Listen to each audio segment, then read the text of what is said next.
right, we're going to get started here. So I just want to thank everyone for coming out. And I'm just going to introduce Anna Zibrick, our Director of Grant Development here at Father Joe's Villages.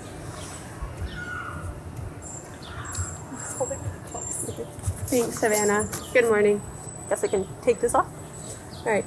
Dr. Martin Luther King Jr. taught us to look at budgets as moral documents. That thought is especially relevant as we talk about the state budget today. Resolving homelessness is considered a top priority by Californians, and yet there is no dedicated funding source to take care of this issue year after year.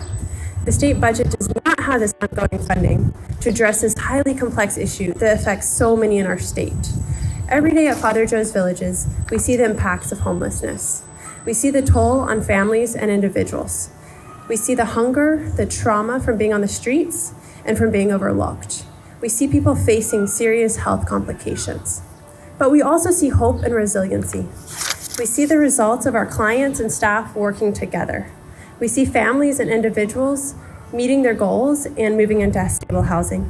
We support and witness neighbors finding new careers and generating income. And we cheer on kids who previously struggled, and we see them thriving in school and at home. This hope stems from the efforts of those we serve, coupled with comprehensive services like meals, healthcare, housing, job services that organizations like Father Joe's Villages, PATH, and many others offer. We're committed to respond to the needs of our neighbors who are unhoused, but the inconsistency and unpredictability of funding is a major limitation.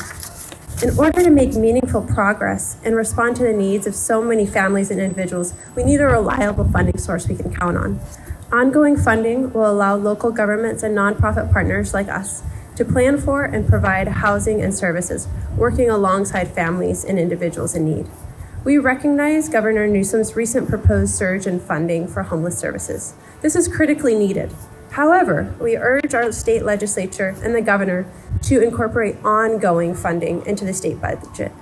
Otherwise, really well-intended efforts will be interrupted by the inability to plan strategically for multi-year programs, and people's lives will be unnecessarily impacted by funding ramp up and ramp down that we've seen so many times. There are literally people's lives at stake. As such, we need to plan for and budget long-term to address this crisis in California. We need the resources necessary for all neighbors in all of our California communities to be able to achieve stable housing and the support to keep their housing year after year. Thank you for being here. I'm going to introduce Hanan Scrapper, San Diego Regional Director with PATH.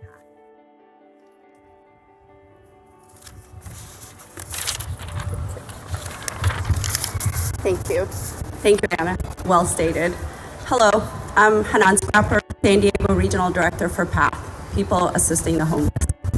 I'd like to thank Father Joe's Villages for being collaborative partners in the work to end homelessness in our community. I'd like to also thank Senate President Pro Tempore Toni Atkins for her steadfast leadership and vision, particularly for her work in these challenging budget negotiations. PATH provides permanent supportive housing, interim housing, and an array of supportive services at the sites in the counties of San Diego, Orange, Los Angeles, Santa Barbara, Santa Clara, and Sacramento. As one of the largest homeless service providers in California, we serve nearly 20% of the state's homeless population. We are here today to support the California State Legislature's proposal to invest $1 billion in ongoing funding as part of the pending budget deal. For the first time in history, we can invest in long-term solutions to end homelessness. California leads the nation's in total number of people experiencing homelessness. 1 in 4 Americans experiencing homelessness reside in California, and San Diego has one of the largest unhoused populations in the state. In January 2020, an estimated 161,548 people experienced homelessness in California at a single point in time. African Americans, Indigenous, and LGBTQ communities show alarmingly higher rates of homelessness throughout the state. For example, African Americans, who represent only about 6.5% of Californians, account for nearly 40% of the state's homeless population. Moreover, the COVID-19 pandemic has worsened our homelessness crisis by putting hundreds of thousands of Californians in financial distress and either on the brink of homelessness or becoming homeless. It has also endangered the health and well-being of those experiencing homelessness and depleted local resources. Therefore, the need to address the homelessness crisis with urgency and innovative solutions at this moment is really critical. A permanent source of funding, and a collaborative statewide strategy for solving homelessness is needed to fill the gaps within the state's response. We are committed to ensuring homelessness becomes rare, brief, and non-reoccurrent, and we can only do that with resources to fit the scale of the crisis. By investing in solutions that we know will work, outreach, interim housing, rapid rehousing, and permanent supportive housing, we can truly end homelessness for individuals, families, and communities. Thank you. And I'd like to introduce Stephen Russell, Executive Director, San Diego Housing Federation.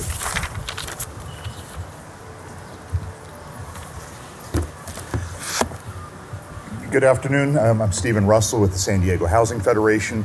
The Federation is committed to increasing the supply of affordable housing in this region for those households that are most in need. Those are low-wage working families, seniors, veterans, people living with disabilities, and our transition-aged youth. We know that the housing crisis is real. Just last month, the Housing Federation released the California Housing Partnership's annual housing needs report for San Diego County, and the report highlights our crisis.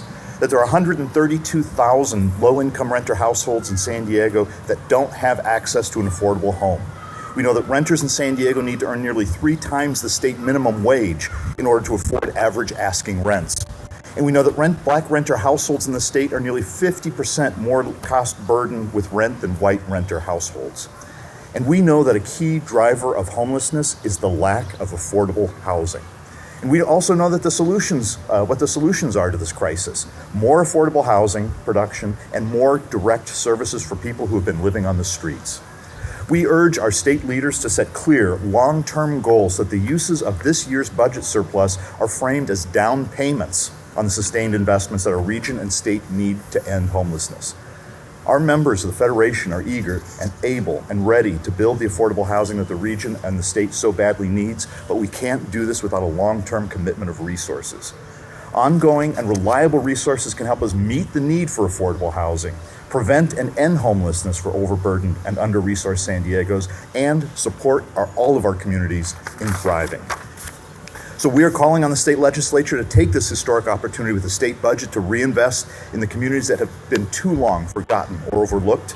And beyond the down payment from this year's budget, we're asking for a commitment of ongoing resources to ensure that individuals and families who've been traumatized by their experiences of homelessness can heal, and homes so that they can have a place where they can thrive.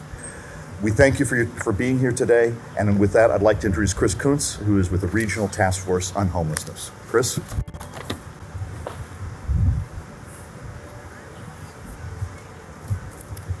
Thanks, Steve. Hi, everyone. Chris Kuntz, Chief Policy Officer with the Regional Task Force on the Homeless. First, I just want to say thanks to Father Joe's and Path for organizing this. The task force is proud to be here with our partners. Pretty simply, housing ends homelessness. Although it's complex, we know this to be true. Once someone's in a stable place to call home, they can deal with any challenges that they may face in their life. I think my colleagues would echo that homelessness is a solvable problem. As a region, we've made good use of the funds coming from the state. Project Home Key has allowed us to purchase 2 hotels here in the city of San Diego that are currently operational right now and housing people who recently were experiencing homelessness.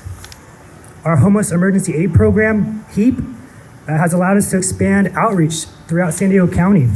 We piloted a coordinated prevention program, and we developed innovative models like our flexible housing pool. Despite a pandemic, our crisis response system in San Diego was able to help 6,000 people in 2020 remain in their home or get back into a place where they can live. The system in San Diego can work. However, it's extremely difficult to do long-term planning to address homelessness when every year we don't know where that funding is going to come from. And that's why we're here today. A reliable and ongoing source of state funding is critical to our ability in San Diego and across the state to prevent and end homelessness. Despite those 6,000 folks who we were able to assist in 2020, we also saw an astonishing number of people who became homeless for the first time. We also saw a lot of people who were successful and entered a place to call home who fell back into homelessness during the year. We have a lot of work to do. The task force with our partners is digging into the reasons why we have a large number of Black people experiencing homelessness in San Diego. We're working with Community Solutions and the Built for Zero model to drive towards an end to veteran homelessness. We're looking at connections between healthcare and homelessness, the needs of our aging population. And we're in the process of developing a regional plan to prevent end homelessness here in San Diego County. Without an adequate source of ongoing funding, the results of all of this hard work could be nothing more than just data. These resources from the state are critical to ensure that all of this work really gets people off our streets and into a home. Thank you.